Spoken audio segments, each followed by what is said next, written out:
Okay, I'm going to share with you how DPDR, depersonalization, derealization, led to me having a spiritual awakening. Trigger warning. I'm going to get completely real and raw in this video, and I know that a lot of people might not like what I'm about to say. But let's dive in, because this is going to set a lot of people free, I think, if people can sit with this and understand what I'm about to say. So, after my dad died, I had an experience that I couldn't quite understand at the time. I remember I was at a Wendy's, and we were getting ready for his funeral. I walked into the bathroom, and I looked down, and I looked at, like, the urinal, and it was just like I felt it, the derealization, the reality is too real. Everything felt like it was inside of me type feeling, like the terrifying, oh my God, what is this, right? And then, that lasted for about like 30 minutes or whatever. But then I went back to normal. Really now I know it's just going back to sleep. But I went back to normal, had my dad's funeral, and then, went about my life. And the months that followed, I had a similar experience again, a very depersonalized, derealized experience, completely terrified. But then eventually I went back to normal again. But the normal kept becoming more confined, is what I was saying. Like, I would become afraid of traveling, or I would have fears of achieving lifelong dreams. It felt like, yes, I returned back to a normal, but then at the same time, it was like I shrank, like who I was started to shrink. And every DPDR relapse, everything that happened, I became more and more afraid to achieve my childhood dreams. And it was like who I was started to shrink. I would be afraid to get on airplanes. I would be afraid to leave my house, different things like that. And this was how my life kind of went. And I did my best to put myself out there, to travel to different places, but I still felt this uneasiness in getting on a plane or traveling or doing these sorts of things. And I just secretly hated the fact that whatever was happening to me was causing so much fear. It was actually just destroying my soul, is what it felt like. But I would always return back to a normal, I guess you would say. Until one day, it all changed for good.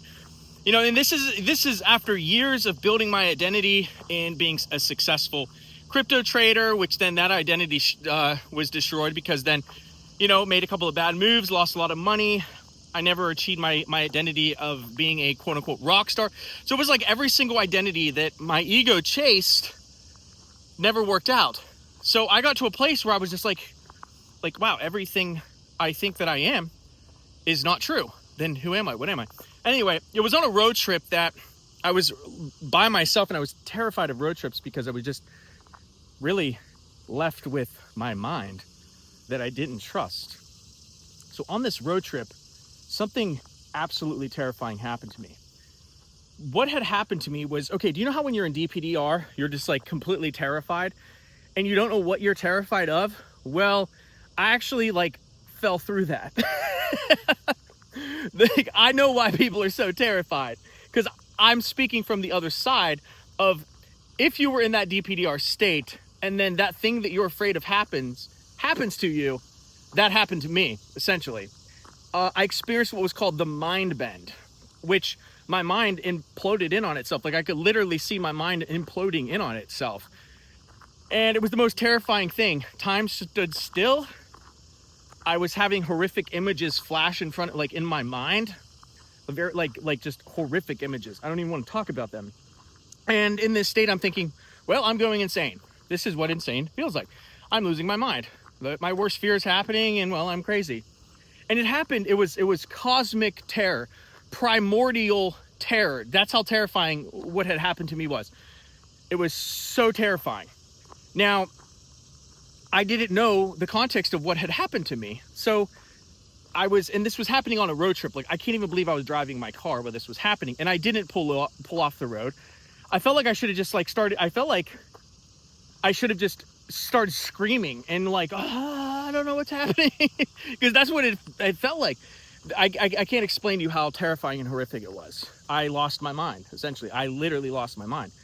And I can see how people get locked in mental hospitals, because if you don't know what's going on, you literally think you're going crazy. And it just kind of happened out of nowhere, right? It felt like the DPDR attack that actually finished me, that actually did me in.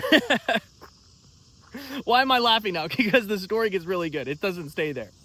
So anyway, I don't self-harm, even though my mind is telling me to do it. It's telling me you can't survive this. You need to end it. I was having images of me crashing my car off a road. But I didn't do it. I didn't listen to myself.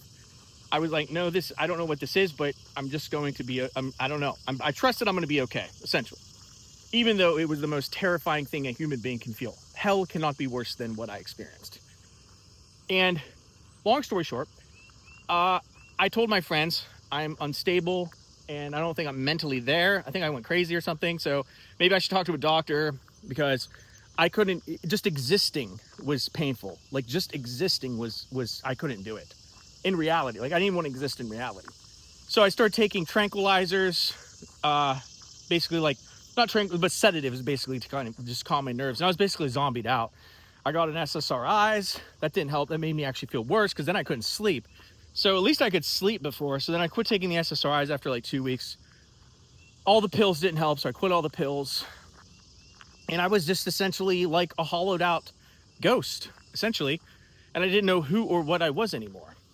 I just felt like I wasn't me. I didn't know what I was, or who I was, or where I was. And I was like, people saw me and they were like, well, he looks fine. I guess he's driving a car, like he's able to function. But I just felt completely gone. And I lived like this for like 8 months, maybe, I think. And I slowly started to feel a little bit better, but I just couldn't shake the PTSD from what had happened to me. I was like, what had happened? But I was like, I guess no doctor has answers. I don't know what happened. Something happened. And then eventually one day, I confronted one of my biggest fears in life, was I had a fear of traveling. But I'd always wanted to travel. It was my biggest childhood dream. And I remember I grabbed my backpack, I grabbed a passport, and I decided one day to leave. And it was so terrifying facing that fear. I can't explain to you how terrifying it was, but I was like, I'd rather live facing my fear, and if facing my fear kills me, that's better than living in fear, because I'm just done. I'm done living in fear. And so now is the time to finally live, because I felt like I had already mentally died and emotionally died. So here's where it gets crazy. I get on the plane, I fly 12 hours by myself to Japan, which I was completely mortified of doing. And in that plane ride, I started to feel like, okay, maybe life's not so bad. Like maybe it's going to be okay. I don't know how, but maybe it will. And long story short, I basically stumbled around half drunk in a third world country in the Philippines and went to all of these islands. I was eating food, I was drinking on the beach. I was just living life, and I still felt hollowed. I still felt like a hollowed out me, but I felt like something was coming to life. Like I wasn't completely crazy, even though I felt like I'd lost my mind. This was I lost my mind completely. And this was not a regular DPDR experience I experienced. I had many of those. This was, I knew I had went crazy experience. Knew it. So anyway, I remember one day I was sitting on the boulevard, okay? I was sitting there, and I just felt God speak to me. He says, do you want to be set free? And I said, yes. I said, I want to be set free. And then in that moment, what had happened was that I felt like the chains that always held me, all of the chains of anxiety, all the fear of death, the existential terror, the subconscious shame, everything I experienced, my awareness perceived these thoughts, this ego, as just falling like chains. And I couldn't physically see it, but I felt it with my awareness. The chains dropped. And what had happened next was my awareness that was localized my entire life just went out into all of eternity. And I was like, holy crap, I am awareness itself. I am the universe. I am the trees. I am the ground. This is infinity. And I felt completely naked. Like all of me was who I thought I was completely gone. And it was the most terrifying thing I'd ever experienced.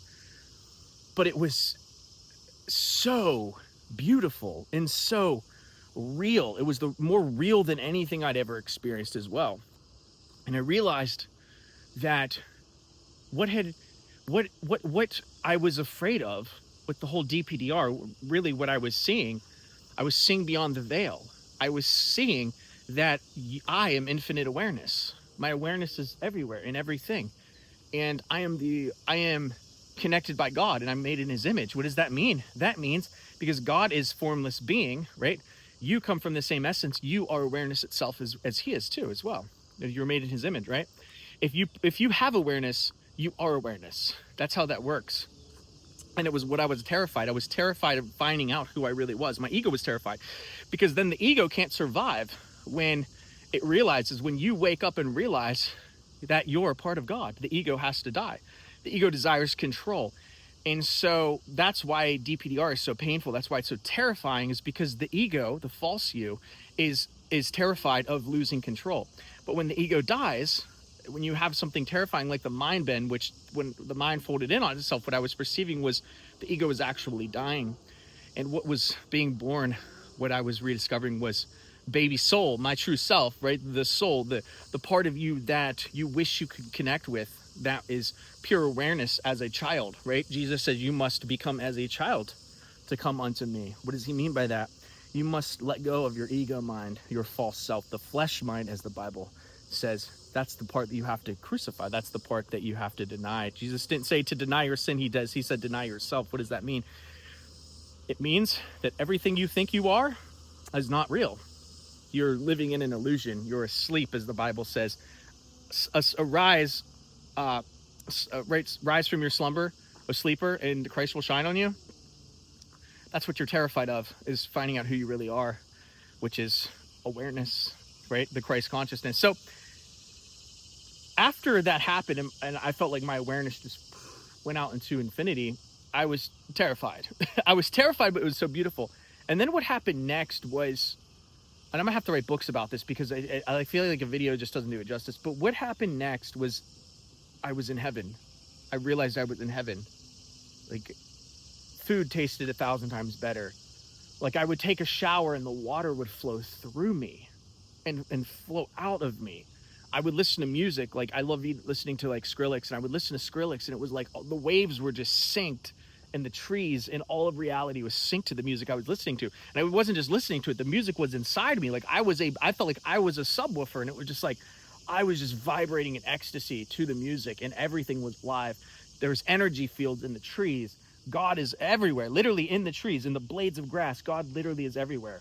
I would go swim in the ocean, and I would just close my eyes, and I felt like my body would dissolve, and I was just consciousness laying in the ocean. I feel like I became the ocean, and the ocean was God, and God was just, love was just suspending me in pure infinite love and happiness and creativity and joy.